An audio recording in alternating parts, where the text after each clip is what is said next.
nature's greatest miracle, and everyone's a little unique, and we're conscious of it, which we express, and that's the felt feeling of the flower, like the Master Son calls it. The meaning comes from when you're conscious of what's unique about you and you express what's unique about you.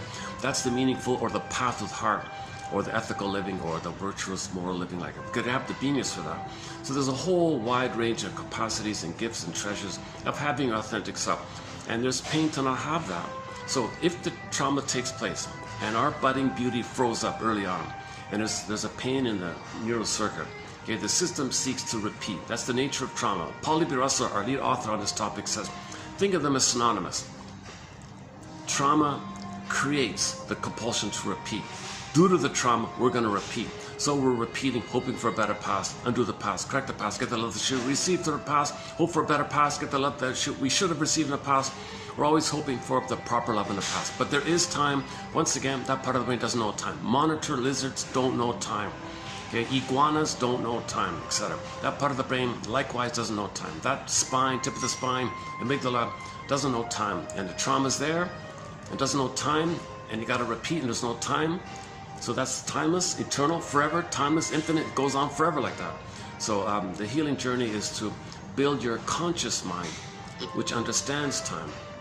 And that's called making the unconscious conscious. The more you can do so, the more you can recognize your experience as having been lived. The emphasis on the ED there. We got to get to a sense that the trauma took place and that it happened. It was lived experience. We got to have that real appreciation that what happened happened. We didn't like it, we didn't want it, but we admit, okay, it did happen. It did happen.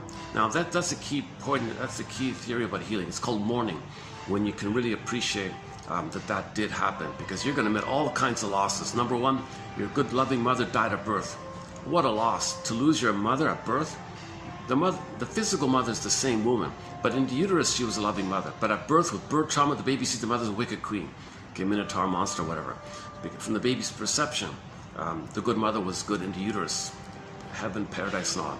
At birth, when the baby's betrayed, okay, whoa, enraged, mother distorts the image of the mother. He's enraged, mother's enraged, got a monster of the. So the mother's like either the good fairy, dreamy memory of the good fairy god, like in Wizard of Oz story, or the wicked queen. This wicked queen image can take any motif.